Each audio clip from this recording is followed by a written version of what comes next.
7वें episode की शुरुआत में हम देखते हैं कि बग्गी उज़ोप को रास्ता बता रहा होता है। तभी वहाँ ज़ोरो आता है और बग्गी से कहता है कि लूफ़ी ने तुमसे मदद मांगी है, लेकिन कहीं ये तुम्हारी कोई चाल तो नहीं, और उसका सिर उठाकर समुद्र में फेंकने लगता है।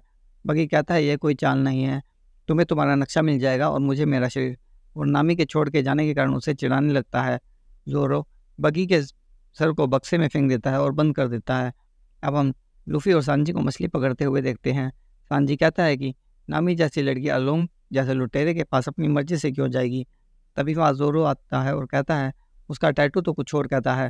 सांजी कहता है टैटू से कुछ पता नहीं चलता। लूफ़ी कहता है कि उसकी कोई मजबूरी भी तो हो सकती है। तभी उसोप आवाज़ लगाता है और कहता है वो देखो टापू। अब हम नामी के बचपन को देखते हैं, जहाँ वो अपनी बहन और माँ के साथ खेल रही होती है। अब आज के दिन को देखते हैं, जहाँ नामी अरलोंग के साथियों के साथ ताश के पत्ते खेल रही होती है और जीत जाती है। तभी वहाँ आदमी आता है और कहता है अरलोंग ने तुम्हें बुलाया है। अब हम फिर से नामी के बचपन को देखते हैं, जहाँ वो नक्शा पढ़ने की कोशिश कर रही है।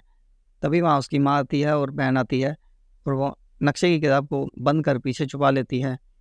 उसकी माँ कहती है कि क्या छुपा रही हो। वो कहती है कुछ नहीं, लेकिन उसकी माँ के दोबारा पूछने पर वो किताब दिखा देती है। उसकी माँ कहती है ये किताब कहाँ से लाई हो। नामी कहती है मैंने ये दुकान से उठा ली। उसकी माँ कहती है चोरी करना अच्छी बात नहीं है। नामी कहती है मुझे चाहिए थी और मैंने किसी को चोट नहीं पहुँचाई है, मुझे गरीबी में नहीं जीना है। उसकी माँ कहती है हम गरीब ज़रूर हैं, लेकिन हम एक परिवार हैं। नामी कहती है हम एक परिवार नहीं है, ना वो मेरी बहन है और ना तुम मेरी असली माँ हो। ये सुनकर उसकी माँ उसे थप्पड़ मारती है और नामी रोते हुए वहाँ से भाग जाती है।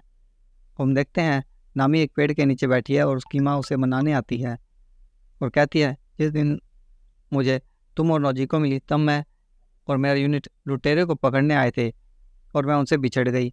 ऐसा लग रहा था मैं भूख से मर जाऊंगी, लेकिन तब मुझे तुम मिली और लगा अब तो जीना पड़ेगा, क्योंकि मैं तुम दोनों को वहाँ अकेला नहीं छोड़ सकती थी।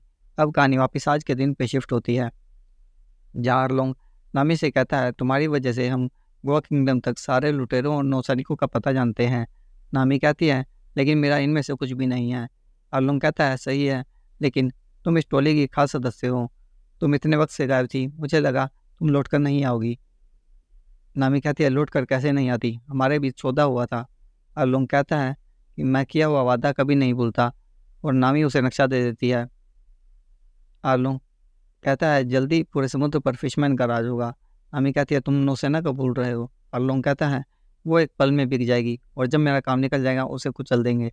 और कहता है तुम्हारे लिए एक काम है, कोको गांव ने लगान के पैसे अभी तक नहीं दिए हैं। ये वही गांव है जहाँ नामी पहले रहती थी।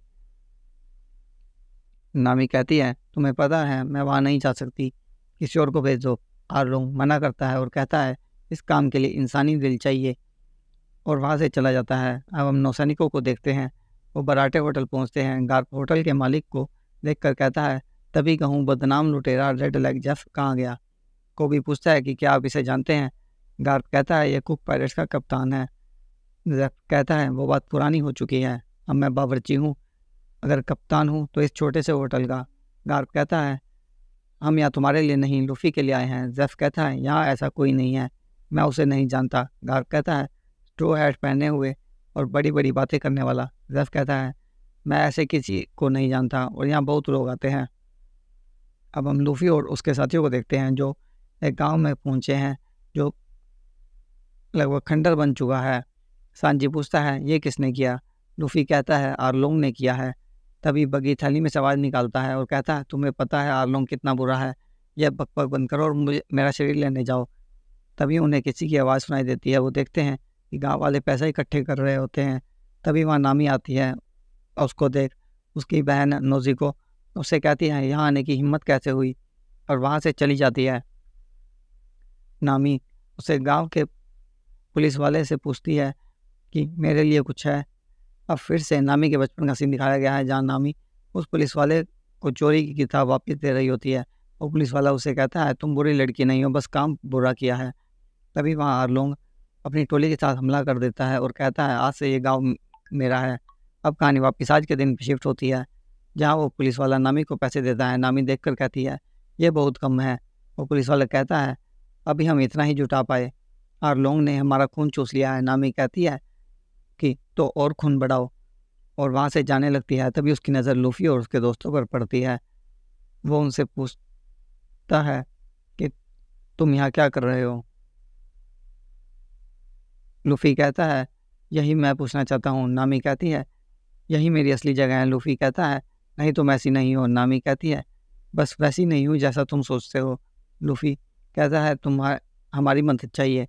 नामी कहती है, मुझे किसी की मदद नहीं चाहिए, मैं कभी तुम्हारी टोली में नहीं थी, और अब यहाँ से चले जाओ। ये कहकर वहाँ से चली जाती है।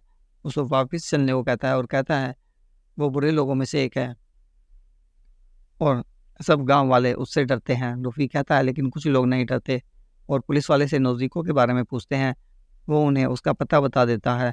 अब लूफी और उसके दोस्त नोज़िको के घर पहुंचते हैं।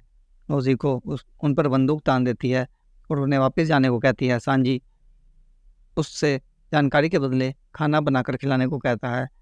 अब हम गार्प को बराटे होटल पर खाना खाते हुए देखते हैं। जेफ हाथ में शराब की बोतल ले आता है और कहता है, खाना बढ़िया बना है ना? गार्प उससे लूफी के बारे में पूछता है, लेकिन जेफ बात को टाल देता है। अब हम आर्लोंग को देखते हैं। नामी उसके पास आती है और कहती है, मुझे कोको विलेज और अपने सौदे के बारे में बात करनी है। तभी वहाँ नौसेना का कैप्टन नेजुमी आता है, जो पैसों के बदले आर्लोंग की मदद करता है।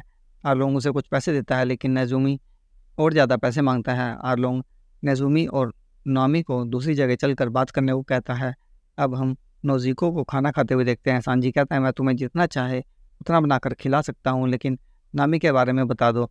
नोज़िको नामी के बारे में बताने लगती है। अब कहानी नामी के बचपन पे शिफ्ट होती है, जहाँ नामी और नोज़िको को उसकी माँ छुपा देती है और बाहर आने से मना करती है। तभी वहाँ आर्लोंग आता है और उससे ज़िंदा रहने के लिए पैसे मांगता है। वो उसे पैसे देती है। आर्लोंग जैसे ही जाने लगता है, उसकी नज़र टेबल पर पड़ती है जहाँ 3 प्लेटें पड़ी हैं, और पूछता है, यहाँ कितने लोग रहते हैं? तो वो कहती है, मेरी 2 बेटियाँ रहती हैं। आर्लोंग कहता है, उनकी भी कीमत चुकानी होगी। वो कहती है, मेरे पास जो था मैंने दे दिया। आर्लोंग उसे जैसे ही मानने लगता है, नामी और नोज़िको बाहर आ जाते हैं। उनकी माँ कहती है, वो पैसे मान लो, मैंने अपनी दोनों बेटियों के लिए दे दिए। आर्लोंग नामी की माँ को मार देता है। अब कहानी आज के दिन पे शिफ्ट होती है। लूफी कहता है, तब वो छोटी बच्ची थी। जोरो कहता है, लेकिन अब वो छोटी नहीं है और ये उसकी मर्जी है। लूफी कहता है, मैं दूसरों से नामी के बारे में सुन सुनकर थक गया हूँ। जोरो कहता है कि उसने तुमने से जाने को कहा था, तुम्हें कैसे पता वो उन लुटेरों जैसी नहीं है? लूफी कहता है, वैसे ही जैसे तुम्हारे उसोप और सांजी के बारे में जानता हूँ। अब हम आर्लोंग को देखते हैं। वो नेजोमी से पूछता है, तुम्हें अपना मुंह बंद रखने की कितनी कीमत चाहिए? वो पैसे लेकर वहाँ से चला जाता है। तभी नामी पूछती है, हमारे सौदे का क्या? पूरे पैसे तैयार हैं। आर्लोंग कहता है, 10 करोड़ बेरीज। तुम मुझसे कुछ छुपा रही हो। नामी कहती है, तुम अपना वादा निभाओगे या नहीं, ये बताओ। आर्लोंग कहता है, कल सुबह से पहले पूरे पैसे ले आना। और नामी वहाँ से चली जाती है। आर्लोंग अपने आदमी को नेजुमी को वापस बुलाने को कहता है। अब हम हेलमपुर कोबी को शराब पीते हुए देखते हैं। हेलमपुर से पूछता है, तुम क्या राज जानते हो? कोबी उसे बता देता है कि लूफी गार्क का पोता है। उनकी बातें सुन बार वाला उन्हें कहता है, स्ट्रो हैट वाला कल यहाँ आया था। वो पूछते हैं, तुम उसे जानते हो? वो कहता है, लेकिन इससे मेरा क्या फ़ायदा? इधर जैफ गार्क को कहानी सुना रहा होता है। गार्क कहता है, तुम्हारी कहानियाँ मुझे भटका नहीं सकती। जैफ कहता है, लूफी खास है, वो मुझे गोल्ड रोजर की याद दिलाता है। तभी कोबी वहाँ आता है और गार्क के कान में लूफी के बारे में बताता है। गार्क और नौसैनिक वहाँ से निकल जाते हैं। अब हम उसोप को बॉम्ब बनाते हुए देखते हैं और बगी उसे डिस्टर्ब कर रहा होता है और कहता है, तुम लोग आर्लोंग का सामना नहीं कर सकते। सांजी बगी के मुंह में संतरा ठूस देता है। अब हम नामी को खुदाई करते हुए देखते हैं। तभी नोज़िको वहाँ आती है और कहती है, माँ के कातिल के साथ काम करना काफ़ी नहीं था, जो तुम उनकी कब्र खोद रही हो। नोज़िको नामी पर हमला करने की कोशिश करती है, लेकिन उसके हमले से वो बॉक्स टूट जाता है जो नामी ने बाहर निकाला था, और उसमें से पैसे बाहर निकल आते हैं। नामी उससे इन पैसों के बारे में बताने लगती है। अब कहानी नामी के बचपन पे शिफ्ट होती है, जहाँ नामी आर्लोंग के पास जाती है और कहती है, मुझे तुमसे बात करनी है। मेरा नाम नामी है और तुमने मेरी माँ को मारा है। आर्लोंग कहता है, तू यहाँ मुझे मारने आई है? नामी कहती है, मैं तुम्हारे साथ काम करना चाहती हूँ। आर्लोंग कहता है, मैं किसी इंसान की मदद क्यों लूँ? नामी उसे अपना बनाया हुआ नक्शा दिखाती है। अब कहानी आज के दिन पे शिफ्ट होती है। नामी कहती है, मैंने आर्लोंग से कोको विलेज की आज़ादी के बदले 10 करोड़ बेरीज का सौदा किया था।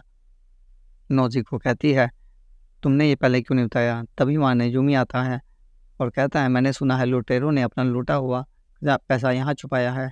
नामी कहती है, ये मेरा है। नेजुमी कहता है, 10 करोड़ बेरीज तुम्हें कहाँ से मिल गई? नामी कहती है, तुम्हें कैसे पता इसमें 10 करोड़ है? तुम्हें अरलोंग ने भेजा है ना। वो कहता है पता नहीं तुम क्या कह रही हो, और वो सारा पैसा लेकर चला जाता है। नामी अरलोंग के बनाए हुए टैटू को चाकू से मिटाने की कोशिश करती है तो भी लूफी वहाँ आ जाता है। नामी लूफी से मदद मांगती है और अंत में हम कोको विलेज को जलते हुए देखते हैं। 7वां एपिसोड यहीं पर समाप्त हो जाता है।